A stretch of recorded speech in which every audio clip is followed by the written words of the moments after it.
ৰাজ্যৰ শিক্ষা ব্যৱস্থা উন্নত আৰু সক্ৰিয় কৰিবৰ বাবে শিক্ষা বিভাগে বিদ্যালয়সমূহত আৰম্ভ কৰিছে গুণোৎসৱ।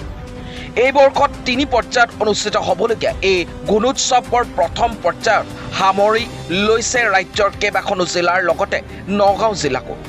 ৰাজ্যৰ শিক্ষাখণ্ডত ষষ্ঠমবাৰৰ বাবে আয়োজন কৰা গুণোৎসৱৰ আজি দ্বিতীয়টো দিন। অসমৰ বিভিন্ন জিলাৰ লগতে নগাঁও জিলাতো আজিৰ পৰা আৰম্ভ হৈছে দ্বিতীয় পৰ্যায়ৰ গুণোৎসৱ।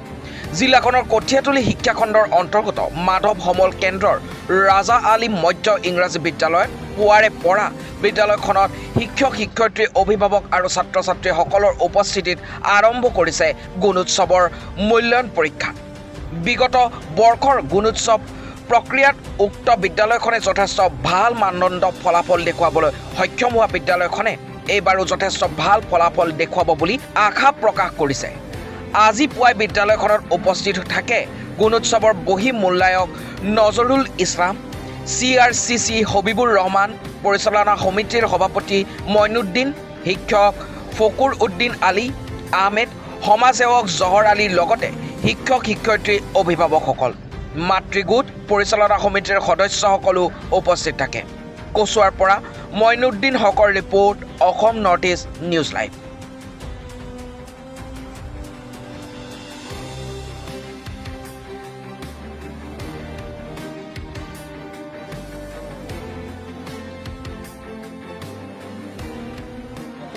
ধন্যবাদ আপোনাক মই ধন্যবাদ দিছোঁ। আজি এই সম্পৰ্কে কোৱাত অলপ সুবিধা দিছোঁ। আজি চতুৰ্থ পৰ্যায়ৰ দ্বিতীয় দিনা, আমি ষষ্ঠ পৰ্যায়ৰ দ্বিতীয় দিনা আমি যোৱাকালিও কৰিছিলোঁ। আমি যোৱাকালি কি আছিল মুক্তা LP স্কুলত, আজি দ্বিতীয়বাৰৰ কাৰণে ৰাজা আলী ME স্কুলত আহিছোঁ। আমি যোৱাকালিৰ নিচিনা আজিও খুব ভালদৰে অনলাইন গাইডলাইন ফ'ল' কৰি পেলাই আমি যি হিচাপে কৰিব লাগে সেই হিচাপে আমি CRC আৰু শিক্ষকসকলৰ সহায় সহযোগিতাৰে আজিৰ দিনটো পালন কৰিম বুলি ভাবিলোঁ। নাই, পৰিৱেশ আমি আজি সোমাই যিটো পৰিৱেশ পালোঁ সঁচাই শলাগিবলগীয়া আৰু খুব ভাল পৰিৱেশ এটা। গতিকে এনেকুৱা পৰিৱেশ দৰকাৰ হয়। গতিকে মই ফুল্লি ছেটিছফাইড।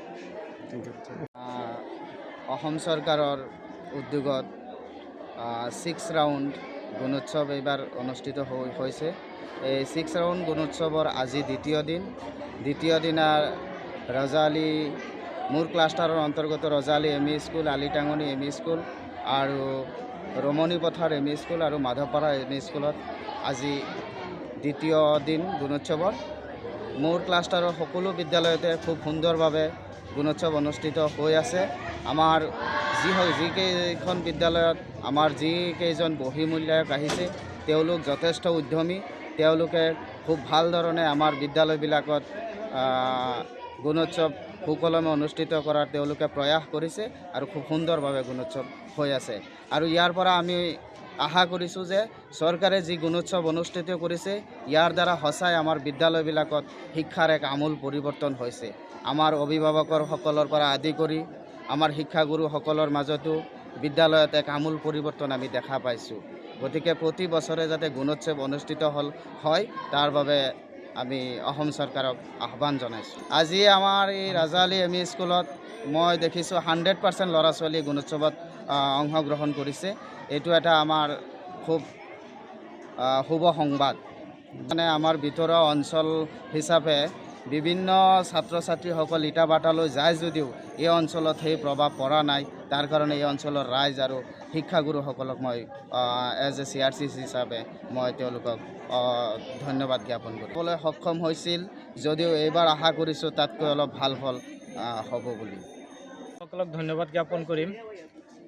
আজি 2025 বৰ্ষৰ গুণোৎসৱ অনুষ্ঠিত হ'বলৈ গৈ আছে আৰু মই ধন্যবাদ জ্ঞাপন কৰিম অসম চৰকাৰক যে অসম চৰকাৰে গুণোৎসৱৰ যি পদ্ধতি অসমত আৰম্ভ কৰিছে ইয়াৰ ফলত আমাৰ অসমৰ সমূহ বিদ্যালয়সমূহৰ যে শিক্ষাৰ মানদণ্ড এইটো যথেষ্ট উন্নত মানে হ'বলৈ গৈ আছে আৰু আমি দেখি আছোঁ যেতিয়াৰ পৰাই গুণোৎসৱ অনুষ্ঠিত হৈ আছে তেতিয়াৰ পৰাই আমাৰ বিদ্যালয়সমূহৰ ছাত্ৰ ছাত্ৰীৰ যিটো এটা পৰিৱেশ, শিক্ষাৰ যিটো মানদণ্ড, আমাৰ শিক্ষকসকলৰ যিটো নীতি আদৰ্শ, সেইখিনি গোটেইখিনি উন্নতৰ দিশে ফালে ডাল খাইছে আৰু সেইখিনিয়ে আমি